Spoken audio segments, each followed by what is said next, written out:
नमस्ते। आप सभी का स्वागत है वैदिक इनसाइट सीरीज के एक नई वीडियो में। मोक्ष क्या है और मोक्ष के साधन क्या-क्या हैं? इस विषय को जानने के लिए आप सभी इच्छुक अवश्य होंगे। तो आइए प्रारंभ करते हैं।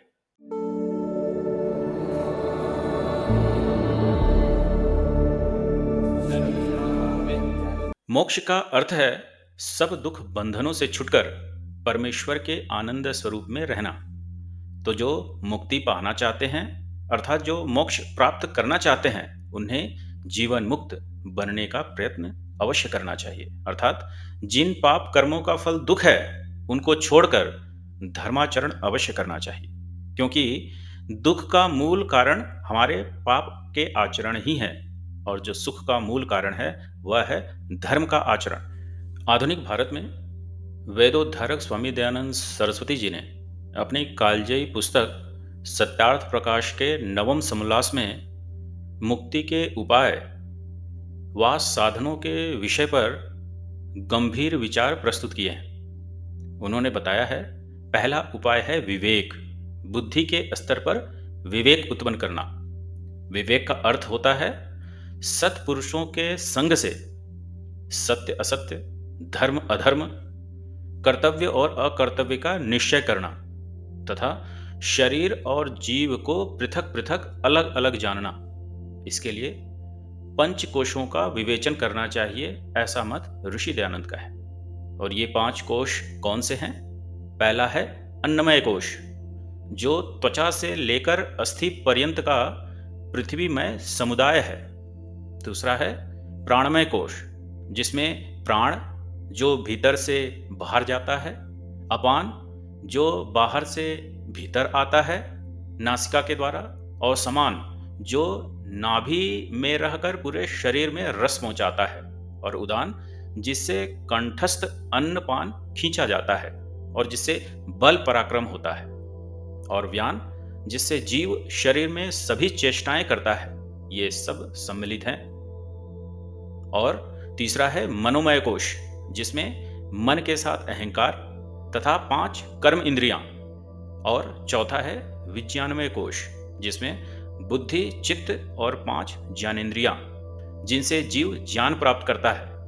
और पांचवा है आनंदमय कोश, जिसमें प्रीति, प्रसन्नता, न्यून आनंद, अधिकानंद और आनंद का जो आधार कारण रूप प्रकृति है। जीव इन 5 कोशों से भिन्न है और इन्हीं के माध्यम से कर्म, उपासना और ज्ञान के व्यवहार को जीव करता है।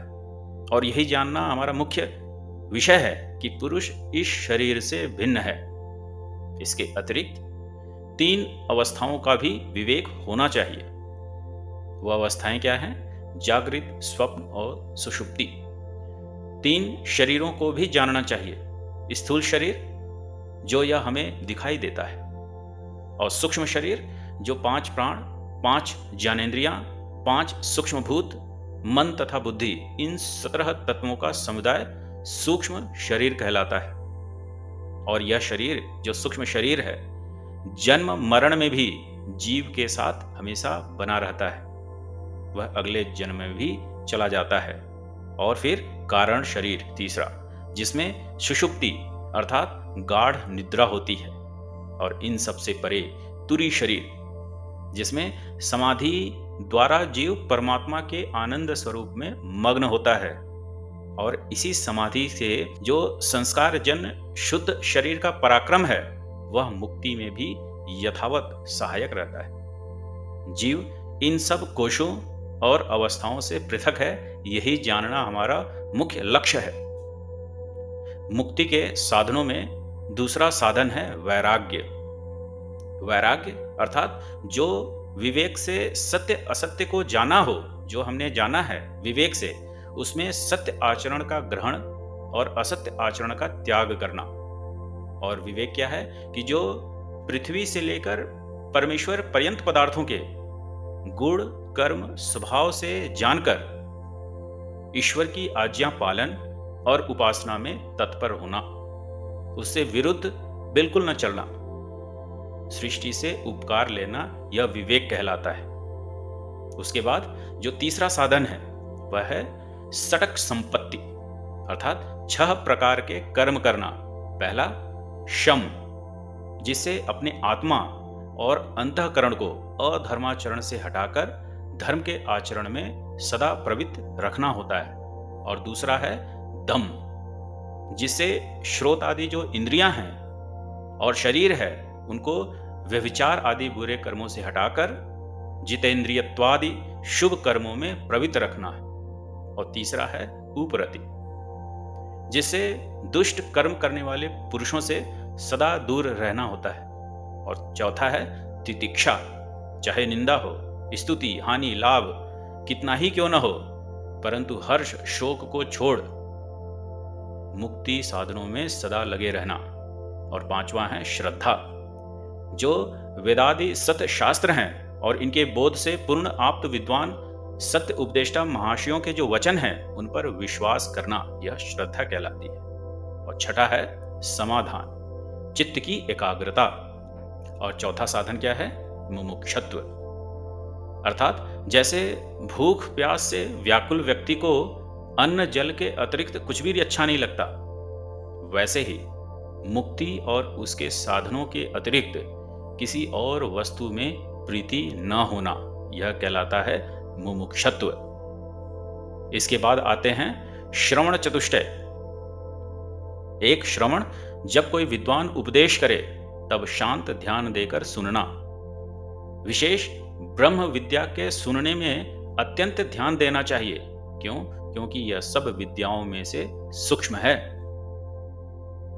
और दूसरा है मनन, एकांत में बैठ के सुने हुए का विचार करना, जिस बात में शंका हो पुनः पूछना, और सुनने समय भी वक्ता और श्रोता उचित समझे तो पूछना और समाधान करना। और तीसरा है निधिध्यासन, जब सुनने और मनन करने से निसंदेह हो जाए तब समाधि में स्थित होकर उस बात को देखना, समझना कि वह जैसा सुना था, विचारा था, वैसा है या नहीं, उसको ध्यान योग से देखना। चौथा है साक्षात्कार, अर्थात जैसा पदार्थ का स्वरूप है, जैसा उसका गुण कर्म स्वभाव हो, वैसा उसको यथातथ्य जान लेना, यह कहलाता है श्रवण चतुष्टय। और यह भी जानना चाहिए कि सदा तमोगुण अर्थात क्रोध, मलिनता, आलस्य, प्रमाद आदि, और रजोगुण अर्थात ईर्ष्या, द्वेष, काम, अभिमान, विक्षेप आदि दोषों से अलग होके सत्व अर्थात शांत प्रकृति, पवित्रता, विद्या, विचार आदि गुणों को धारण करना चाहिए। सुखी जनों में मित्रता, दुखी जनों में दया, पुण्य आत्माओं से हर्षित होना, और दुष्ट आत्माओं में न प्रीति और न वैर करना, यह सब एक मुमुक्षु में होना चाहिए।